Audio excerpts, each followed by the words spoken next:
Olá pessoal, tudo bem? Aqui é o espiritualista Natanael. Hoje eu venho falar mais calmo, porque todos esses outros dias eu sempre chamo a atenção das pessoas, sempre converso com as pessoas sobre a espiritualidade e sempre, algumas vezes, maioria das vezes, né, sempre muito agressivo. Por quê? Porque algumas pessoas não aprendem no amor, algumas pessoas só aprendem na dor. Então, quando a gente aprende as coisas na dor, a gente vê como realmente a gente poderia ter sido muito mais feliz e muito mais. Eu tenho que cuidar, tá, gente? Tem palavras que agora sim, existem restrições. Eu vou explicar isso pra vocês, como todos os vídeos eu falo, porque algumas pessoas falam assim pra mim assim, não que isso interesse ou que isso faça alguma diferença pra vocês, né? Mas eu preciso sempre ser esclarecido o melhor possível e mais claro possível. E o Facebook, por exemplo, algumas palavras eu não posso falar. E no YouTube também. Igual religioso, sobre algumas crenças, sobre palavras de... eu tenho que tomar cuidado até no falar para vocês, para não falar essas palavras. Palavras de xingamento ou palavras feias, tá? Então, por isso que eu tomo esse cuidado. E muitas vezes eu falo para as pessoas, voltando ao assunto, eu falo para as pessoas assim, gente, trabalho amoroso é uma coisa muito interessante, porque as pessoas têm a ilusão, e sempre tiveram essa ilusão, de que trabalho amoroso, ele é feito à marra, ele é feito na marra, a pessoa vem arrastada, a pessoa vem sofrendo. Não é assim. Trabalho amoroso não é assim. Trabalho amoroso envolve sentimento, espiritualidade, envolve uma questão de amor entre as pessoas. Quando existiu um relacionamento que houve muitas brigas, muitas discussões, muito ciúme, muita possessividade, muita cobrança, geralmente a pessoa que passou por isso, a outra pessoa geralmente pegou muita raiva da outra pessoa. Ou a pessoa também, ela ama, mas não consegue ficar próxima porque isso sufocou, isso magoou, isso machucou. Então isso é muito sério, tá? Quero que vocês entendam o seguinte: toda pessoa, tudo, todos e qualquer problema que uma pessoa e um ser humano tem, vem de uma raiz. Geralmente, 98% da população do mundo mundial, mesmo sem conhecimento sobre isso, e mesmo sem ter nenhum tipo de consciência ou sabedoria ou informação sobre isso, mas 98% das pessoas têm maldição hereditária e familiar.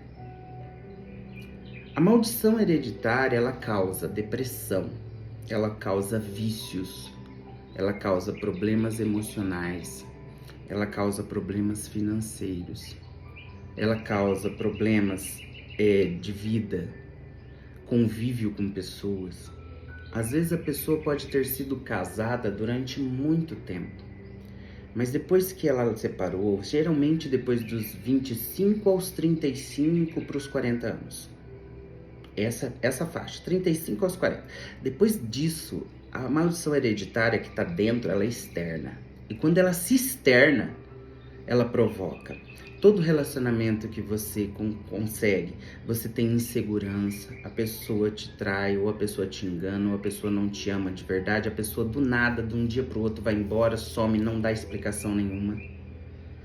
Sua vida financeira, às vezes mesmo você ganhando bem, vira uma bola de neve. Tanto é que muitas pessoas que eu atendo, empresários principalmente, que tiveram esse problema, hoje corrigimos esse problema. As pessoas, elas estão prosperando porque quebrou essa energia de maldição hereditária, que é uma energia negativa que faz mal para as pessoas.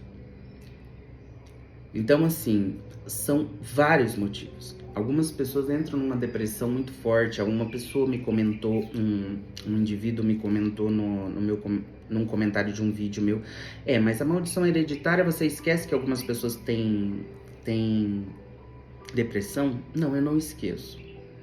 E porque eu estudei, eu sou realmente instruído para falar com propriedade sobre maldição hereditária.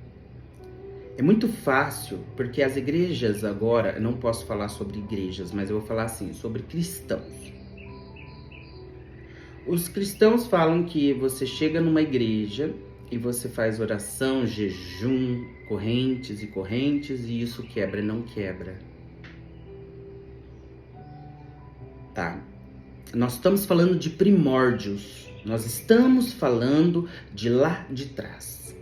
Nós estamos falando de antes de Jesus, quando era feito oferendas para quebrar maldições. Aí as pessoas falam, mas Jesus veio no mundo para não precisarmos mais disso. Mentira. Me desculpe, mas é mentira. Jesus Cristo veio no mundo para ensinar em vida, o que era ser humano. E o ser humano, nós matamos ele. E para depois disfarçar e ter uma explicação de por que ele morreu tão massacrado, destruído, tão judiado, aí o ser humano inventa, ou a igreja inventa, que Jesus Cristo morreu na cruz para salvar as outras pessoas. Toma vergonha. Para com essas historinhas. Chega de hipocrisia. Chega de hipocrisia. Jesus Cristo foi morto para o ser humano porque o ser humano é ruim. O ser humano não permite. O ser humano não aceita algo perfeito. Ele quer sempre ser o perfeito. Porque quem mandou matar Jesus? Foi os reis. Porque ele era um homem simples, um homem humilde, e que ele tinha visões e mais visões, e pessoas viam ele como o melhor, como o maior. E isso incomodou os grandes, porque uma pessoa tão humilde, tão simples, uma pessoa que não tinha nenhum tipo de riqueza material, e as pessoas adoravam ele, porque ele era um exemplo de ser humano. Ele era um exemplo. O que ele falava sobre sexualidade?